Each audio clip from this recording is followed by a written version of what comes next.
ಹರೇ ಕೃಷ್ಣ. ಭಗವದ್ಗೀತಾ ತರಗತಿಗೆ ಎಲ್ಲರಿಗೂ ಸ್ವಾಗತ.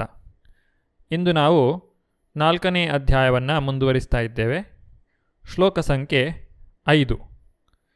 ಶ್ರೀ ಭಗವಾನುವಾಚ ಬಹೂನಿ ಮೇ ವ್ಯತೀತಾನಿ ಜನ್ಮಾನಿ ತವ ಚಾರ್ಜುನ ತಾನ್ಯಹಂ ವೇದ ಸರ್ವಾಣಿ ನತ್ತಂ ವೇತ್ತ ಪರಂತಪ. ಅನುವಾದ: ದೇವೋತ್ತಮ ಪರಮಪುರುಷನು ಹೀಗೆ ಹೇಳಿದನು: ಶತ್ರುದಮನನಾದ ಅರ್ಜುನನೇ, ನೀನು ನಾನು ಅನೇಕ ಜನ್ಮಗಳನ್ನು ಕಳೆದಿದ್ದೇವೆ. ನನಗೆ ಅವೆಲ್ಲ ಜನ್ಮಗಳ ನೆನಪಿವೆ, ಆದರೆ ನಿನಗಿಲ್ಲ. ಹಿಂದಿನ ಶ್ಲೋಕದಲ್ಲಿ ಅರ್ಜುನನು ಕೇಳಿದಂತಹ ಒಂದು ಪ್ರಶ್ನೆಗೆ ಭಗವಂತ ಇಲ್ಲಿ ಉತ್ತರವನ್ನು ಕೊಡ್ತಾ ಇದ್ದಾನೆ. ಅರ್ಜುನನು ಕೇಳ್ತಾನೆ, ಕೃಷ್ಣ, ನೀನು ನನ್ನ ವಯಸ್ಸಿನವನು ಅಂದ ಮೇಲೆ ಸೂರ್ಯನಿಗೆ ಸೃಷ್ಟಿಯ ಪ್ರಾರಂಭದಲ್ಲಿ ಈ ಭಗವದ್ಗೀತೆಯ ಜ್ಞಾನವನ್ನು ನೀನು ಕೊಡಲಿಕ್ಕೆ ಹೇಗೆ ಸಾಧ್ಯ ಆಯಿತು ಅನ್ನೋದು ಇಲ್ಲಿ ಪ್ರಶ್ನೆ. ಈಗ ಭಗವಂತನು ತನ್ನ ಅವತಾರದ ಬಗ್ಗೆ ಅರ್ಜುನನಿಗೆ ತಿಳಿಸಿಕೊಡುತ್ತಾ ಇದ್ದಾನೆ. ಬ್ರಹ್ಮ ಸಂಹಿತೆಯಲ್ಲಿ ಹೇಳಿರುವ ಪ್ರಕಾರ ಅದ್ವೈತಮಚ್ಯುತಮನಾದಿಮನಂತರೂಪಂ ಆದ್ಯಂ ಪುರಾಣ ಪುರುಷಂ ನವಯೌವನಂ ಚ ವೇದೇಶು ದುರ್ಲಭಮದುರ್ಲಭಮಾತ್ಮಭಕ್ತೌ ಗೋವಿಂದಮಾದಿಪುರುಷಂ ತಮಹಂ ಭಜಾಮಿ. ಪುರಾಣ ಪುರುಷನಾದಂತಹ ಭಗವಾನ್ ಶ್ರೀಕೃಷ್ಣನು ಸದಾ ನವಯೌವನ ಶೋಭಿತನಾಗಿದ್ದಾನೆ. ಆದಿಪುರುಷನಾದ ಭಗವಂತನು ಅನಂತ ರೂಪಗಳನ್ನು ತಾಳುತ್ತಾನೆ. ಭಗವಂತನು ಈ ರೀತಿಯಾಗಿ ಭೂಮಿಗೆ ಇಳಿದು ಬಂದಾಗ ಅದನ್ನು ನಾವು ಅವತಾರ ಎಂದು ಕರೆಯುತ್ತೇವೆ. ಭಗವಾನ್ ಶ್ರೀಕೃಷ್ಣನು ರಾಮ, ನರಸಿಂಹ ಮುಂತಾದ ಅನೇಕ ಅವತಾರಗಳನ್ನು ತಳೆದಿದ್ದಾನೆ.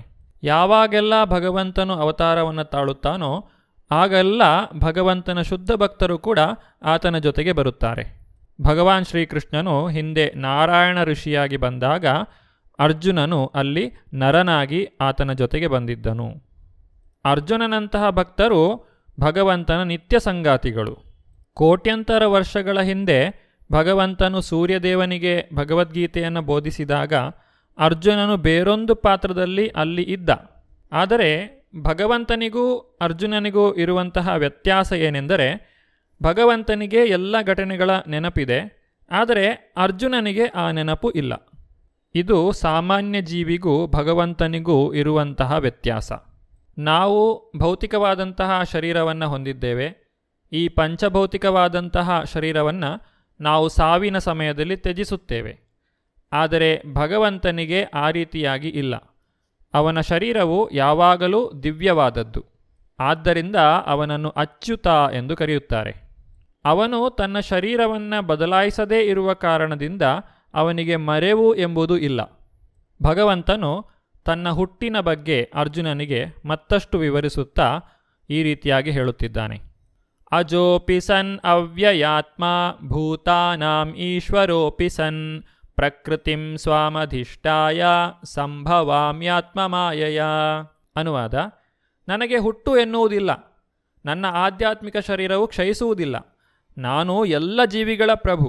ಆದರೂ ಪ್ರತಿಯುಗದಲ್ಲಿಯೂ ನನ್ನ ಮೂಲ ಆಧ್ಯಾತ್ಮಿಕ ರೂಪದಲ್ಲಿ ಅವತರಿಸುತ್ತೇನೆ. ಸಾಮಾನ್ಯ ಜೀವಿಗಳಾದಂತಹ ನಮ್ಮಂಥವರಿಗೆ ಕೆಲವು ಗಂಟೆಗಳ ಹಿಂದೆ ಏನಾಯಿತು ಎಂದು ನೆನಪು ಮಾಡಿಕೊಳ್ಳುವುದು ಕಷ್ಟವಾಗುತ್ತದೆ. ಆದರೆ ಭಗವಂತನ ವಿಚಾರ ಹಾಗಲ್ಲ. ಭಗವಂತನು ಸಾವಿರಾರು ವರ್ಷಗಳ ಹಿಂದಿನ ಘಟನೆಯನ್ನು ಕೂಡ ನೆನಪಿನಲ್ಲಿ ಇಟ್ಟುಕೊಂಡಿದ್ದಾನೆ. ಭಗವಂತನಿಗೆ ಮುಪ್ಪು ಎನ್ನುವುದು ಕೂಡ ಇಲ್ಲ, ಅವನಿಗೆ ಮರೆವು ಕೂಡ ಇಲ್ಲ. ಅವನು ಈ ಭೂಮಿಗೆ ಬಂದಾಗಲೂ ತನ್ನ ಆಧ್ಯಾತ್ಮಿಕ ರೂಪದಲ್ಲಿಯೇ ಬರುತ್ತಾನೆ. ಯಾವೆಲ್ಲ ಸಂದರ್ಭಗಳಲ್ಲಿ ಭಗವಂತನು ಅವತಾರವನ್ನು ಎತ್ತುತ್ತಾನೆ ಎನ್ನುವ ಪ್ರಶ್ನೆಗೆ ಮುಂದಿನ ಶ್ಲೋಕವು ಉತ್ತರವನ್ನು ಕೊಡುತ್ತದೆ. ಯದಾ ಯದಾ ಹಿ ಧರ್ಮಸ್ಯ ಗ್ಲಾನಿರ್ಭವತಿ ಭಾರತ ಅಭ್ಯುತ್ಥಾನಮಧರ್ಮಸ್ಯ ತದಾತ್ಮಾನಂ ಸೃಜಾಮ್ಯಹಂ ಪರಿತ್ರಾಣಾಯ ಸಾಧೂನಾಂ ವಿನಾಶಾಯ ಚ ದುಷ್ಕೃತಾಂ ಧರ್ಮ ಸಂಸ್ಥಾಪನಾರ್ಥಾಯ ಸಂಭವಾಮಿ ಯುಗೇ ಯುಗೇ. ಅನುವಾದ: ಭರತವಂಶಜನಾದ ಅರ್ಜುನನೇ, ಯಾವಾಗ ಎಲ್ಲೆಲ್ಲಿ ಧರ್ಮದ ಅವನತಿಯಾಗುತ್ತದೋ ಮತ್ತು ಅಧರ್ಮವು ಹೆಚ್ಚುತ್ತದೋ ಆಗ ಸ್ವಯಂ ಅವತಾರ ಮಾಡುತ್ತೇನೆ. ಸಜ್ಜನರನ್ನು ರಕ್ಷಿಸುವುದಕ್ಕಾಗಿಯೂ ದುಷ್ಟರನ್ನು ನಾಶ ಮಾಡುವುದಕ್ಕಾಗಿಯೂ ಮತ್ತು ಧರ್ಮದ ತತ್ವಗಳನ್ನು ಮತ್ತೆ ಸ್ಥಾಪಿಸುವುದಕ್ಕಾಗಿಯೂ ನಾನು ಪ್ರತಿ ಯುಗದಲ್ಲಿ ಅವತರಿಸುತ್ತೇನೆ. ಬ್ರಹ್ಮನ ಒಂದು ದಿನವನ್ನು ಕಲ್ಪ ಎಂದು ಕರೆಯುತ್ತಾರೆ. ಈ ಒಂದು ಕಲ್ಪದಲ್ಲಿ ಒಟ್ಟು 14 ಮನುಗಳು ಬರುತ್ತಾರೆ. ಪ್ರಸ್ತುತವಾಗಿ ನಾವು 7ನೆಯ ಮನುವಿನ ಕಾಲದಲ್ಲಿ ಇದ್ದೇವೆ. ಇದನ್ನು ವೈವಸ್ವತ ಮನ್ವಂತರ ಎಂದು ಕರೆಯುತ್ತಾರೆ. ಒಂದು ಮನ್ವಂತರದಲ್ಲಿ ಒಟ್ಟು 71 ಮಹಾಯುಗಗಳಿವೆ. ಪ್ರಸ್ತುತವಾಗಿ 28ನೆಯ ಮಹಾಯುಗ ನಡೆಯುತ್ತಿದೆ. ಈ 28ನೆಯ ಮಹಾಯುಗದ ದ್ವಾಪರದ ಕೊನೆಗೆ ಭಗವಂತನು ಅವತರಿಸಿದ್ದಾನೆ. ಭಗವಂತನಿಗೆ ಜನ್ಮ ತಾಳಲು ಅಥವಾ ಅವತಾರವನ್ನು ಎತ್ತಲು ಯಾವುದೇ ನಿಯಮ ನಿಬಂಧನೆಗಳು ಇಲ್ಲ. ಆತನು ಯಾವಾಗ ಬೇಕಾದರೂ ಇಲ್ಲಿಗೆ ಬರಬಹುದು. ಆದರೂ ಸಹ ಶಾಸ್ತ್ರಗಳು ಭಗವಂತನ ಅವತಾರದ ಸಮಯವನ್ನು ನಮಗೆ ತಿಳಿಸಿಕೊಡುತ್ತದೆ. ಧರ್ಮಕ್ಕೆ ಗ್ಲಾನಿಯಾದಾಗ, ಅಧರ್ಮವು ಹೆಚ್ಚಿದಾಗ ಭಗವಂತನು ಅವತಾರ ತಾಳುತ್ತಾನೆ. ಧರ್ಮಂತು ಸಾಕ್ಷಾತ್ ಭಗವತ್ ಪ್ರಣೀತಂ. ಈ ಧರ್ಮವನ್ನು ಭಗವಂತನೇ ನಮಗೆ ನೀಡಿದ್ದಾನೆ. ಇಂತಹ ಧರ್ಮದ ಪಾಲನೆಯಲ್ಲಿ ಸಮಸ್ಯೆಯು ತಲೆದೋರಿದಾಗ ಭಗವಂತನೇ ಸ್ವತಃ ಬಂದು ಆ ಸಮಸ್ಯೆಯನ್ನು ಬಗೆಹರಿಸುತ್ತಾನೆ, ಅಥವಾ ತನ್ನ ಶುದ್ಧ ಭಕ್ತರ ಕೈಯಿಂದ ಈ ಕೆಲಸವನ್ನು ಮಾಡಿಸುತ್ತಾನೆ. ಕೇವಲ ರಾಕ್ಷಸರನ್ನು ಸಂಹಾರ ಮಾಡುವುದಕ್ಕಾಗಿ ಮಾತ್ರವಲ್ಲ, ತನ್ನ ಭಕ್ತರನ್ನು ರಕ್ಷಣೆ ಮಾಡುವುದಕ್ಕಾಗಿಯೂ ಭಗವಂತನು ಅವತಾರವನ್ನು ಎತ್ತುತ್ತಾನೆ. ಅಧರ್ಮಿಯಾದಂತಹ ಕಂಸನಿಂದ ಹಿಂಸೆಗೊಳಗಾದಂತಹ ದೇವಕಿ ವಸುದೇವರ ಮುಕ್ತಿಗಾಗಿ ಕೃಷ್ಣನು ಅವತರಿಸಿದ. ಭೂಭಾರವನ್ನು ಹರಣೆ ಮಾಡುವುದಕ್ಕಾಗಿ ಭಗವಂತನು ಬಂದಿದ್ದಾನೆ. ಭಗವಂತನ ಅವತಾರಗಳಲ್ಲಿ ಅನೇಕ ವಿಧಗಳಿವೆ. ಅದನ್ನು ಪುರುಷಾವತಾರಗಳು, ಗುಣಾವತಾರಗಳು, ಲೀಲಾವತಾರಗಳು, ಶಕ್ತ್ಯಾವೇಶ ಅವತಾರ, ಮನ್ವಂತರ ಅವತಾರ ಮತ್ತು ಯುಗಾವತಾರ ಎಂದು ವಿಭಾಗಿಸಲಾಗಿದೆ. ಭಗವಾನ್ ಶ್ರೀಕೃಷ್ಣನು ಎಲ್ಲ ಅವತಾರಗಳ ಮೂಲ. ಈ ಕಲಿಯುಗದಲ್ಲಿ ಭಗವಾನ್ ಶ್ರೀಕೃಷ್ಣನು ಚೈತನ್ಯ ಮಹಾಪ್ರಭುಗಳಾಗಿ ಬಂದಿದ್ದಾರೆ. ಶ್ರೀ ಚೈತನ್ಯ ಮಹಾಪ್ರಭುಗಳು ಈ ಹರೇ ಕೃಷ್ಣ ಮಹಾಮಂತ್ರವನ್ನು ಎಲ್ಲ ಕಡೆ ಹರಡಿದ್ದಾರೆ. ಹರೇ ಕೃಷ್ಣ ಕೃಷ್ಣ ಕೃಷ್ಣ ಹರೇ ಹರೇ, ಹರೇ ರಾಮ ರಾಮ ರಾಮ ಹರೇ ಹರೇ ಎನ್ನುವಂತಹ ಮಹಾಮಂತ್ರವನ್ನು ಅವರು ಎಲ್ಲರಿಗೂ ಕೂಡ ನೀಡಿದ್ದಾರೆ. ಚೈತನ್ಯ ಮಹಾಪ್ರಭುಗಳು ಈ ಅವತಾರದಲ್ಲಿ ಯಾವುದೇ ರಾಕ್ಷಸರನ್ನು ಸಂಹಾರ ಮಾಡುವುದಿಲ್ಲ. ಬದಲಾಗಿ ತಮ್ಮ ಅವ್ಯಾಜ ಕರುಣೆಯಿಂದ ಎಲ್ಲರನ್ನೂ ಉದ್ಧರಿಸುತ್ತಾರೆ. ಭಗವಂತನ ಜನ್ಮ ಮತ್ತು ಆತನ ಕರ್ಮಗಳು ಬಹಳ ವಿಶೇಷವಾದಂತಹವು. ಅವು ಸಾಮಾನ್ಯ ಮನುಷ್ಯರಂತೆ ಅಲ್ಲ. ಜನ್ಮ ಕರ್ಮ ಚ ಮೇ ದಿವ್ಯಂ ಏವಂ ಯೋ ವೇತ್ತಿ ತತ್ವತಃ ತ್ಯಕ್ತ್ವಾ ದೇಹಂ ಪುನರ್ಜನ್ಮ ನೈತಿ ಮಾಮೇತಿ ಸೋರ್ಜುನ.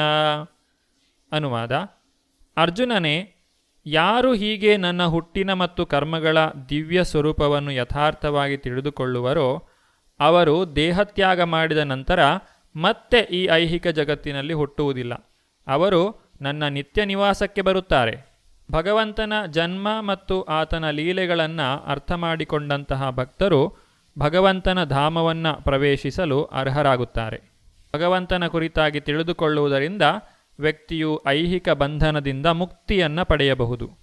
ಈ ಒಂದು ಭಕ್ತಿಯ ದಾರಿಯನ್ನು ಹಿಡಿದು ಅನೇಕ ಜನರು ಭಗವಂತನ ಧಾಮಕ್ಕೆ ಹಿಂದಿರುಗಿದ್ದಾರೆ. ವೀತರಾಗ ಭಯ ಕ್ರೋಧ ಮನ್ಮಯಾ ಮಾಮುಪಾಶ್ರಿತ ಬಹವೋ ಜ್ಞಾನ ತಪಸ ಪೂತ ಮದ್ಭಾವಮಾಗತ.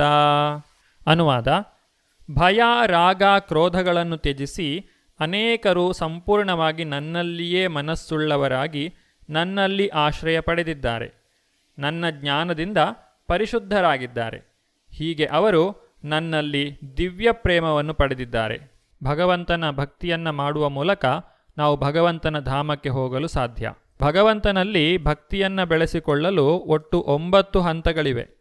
ಅದನ್ನು ಶ್ರದ್ಧಾ, ಸಾಧುಸಂಗ, ಭಜನಕ್ರಿಯಾ, ಅನರ್ಥ ನಿವೃತ್ತಿ, ನಿಷ್ಠ, ರುಚಿ, ಆಸಕ್ತಿ, ಭಾವ ಮತ್ತು ಪ್ರೇಮ ಎಂದು ಹೆಸರಿಸಲಾಗಿದೆ. ಆತ್ಮಸಾಕ್ಷಾತ್ಕಾರದಲ್ಲಿ ಕಿಂಚಿತ್ ಹಂಬಲವನ್ನು ಹೊಂದಿರುವುದನ್ನು ಇಲ್ಲಿ ಶ್ರದ್ಧೆ ಎಂದು ಕರೆದಿದ್ದಾರೆ. ಈ ಶ್ರದ್ಧೆಯನ್ನು ಹೊಂದಿರುವಂತಹ ವ್ಯಕ್ತಿಗೆ ಭಕ್ತರ ಸಂಘವು ದೊರೆಯುತ್ತದೆ. ಭಕ್ತರ ಸಂಘದಲ್ಲಿ ಆತನು ಗುರುವಿನ ಆದೇಶದ ಪ್ರಕಾರ ತನ್ನ ಭಕ್ತಿ ಸೇವೆಯನ್ನು ಪ್ರಾರಂಭಿಸುತ್ತಾನೆ. ಈ ರೀತಿಯಾಗಿ ಎಲ್ಲ ಐಹಿಕ ಮೋಹಗಳನ್ನು ಕಳೆದುಕೊಳ್ಳುತ್ತಾನೆ. ಆತ್ಮಸಾಕ್ಷಾತ್ಕಾರದಲ್ಲಿ ದೃಢತೆಯನ್ನು ಸಾಧಿಸುತ್ತಾನೆ. ದೇವೋತ್ತಮ ಪರಮಪುರುಷನ ಬಗ್ಗೆ ಇನ್ನಷ್ಟು ತಿಳಿದುಕೊಳ್ಳಬೇಕೆಂಬ ಅಭಿರುಚಿಯು ಆತನಲ್ಲಿ ಮೂಡುತ್ತದೆ. ಈ ಅಭಿರುಚಿಯ ಕಾರಣದಿಂದ ಆತನು ಕೃಷ್ಣ ಪ್ರಜ್ಞೆಯಲ್ಲಿ ಆಸಕ್ತಿಯನ್ನು ಹೊಂದುತ್ತಾನೆ. ಇಂತಹ ಆಸಕ್ತಿಯು ಭಾವದಲ್ಲಿ, ಎಂದರೆ ಭಗವಂತನ ಅಲೌಕಿಕ ಪ್ರೇಮದ ಪ್ರಾರಂಭದ ಹಂತದಲ್ಲಿ ಪರಿಣಮಿಸುತ್ತದೆ. ಆತನು ಭಗವಂತನಲ್ಲಿ ನಿಜವಾದ ಪ್ರೀತಿಯನ್ನು ಹೊಂದಿದಾಗ ಅದನ್ನು ಪ್ರೇಮ ಎಂದು ಕರೆಯುತ್ತಾರೆ. ಇದೇ ಬದುಕಿನ ಅತ್ಯುನ್ನತ ಪರಿಪೂರ್ಣ ಸ್ಥಿತಿ. ಭಕ್ತನು ಈ ರೀತಿಯಾಗಿ ಭಕ್ತಿಯಲ್ಲಿ ತೊಡಗಿದ್ದಾಗ ಭಗವಂತನು ಕೂಡ ತನ್ನ ಭಕ್ತನಿಗೆ ಅನುಗ್ರಹಿಸುತ್ತಾನೆ. ಭಗವಂತನ ಅನುಗ್ರಹದ ಕುರಿತಾಗಿ ಹೆಚ್ಚಿನ ವಿಷಯವನ್ನು ನಾವು ಮುಂದಿನ ಭಾಗದಲ್ಲಿ ನೋಡೋಣ. ಧನ್ಯವಾದಗಳು. ಹರೇ ಕೃಷ್ಣ.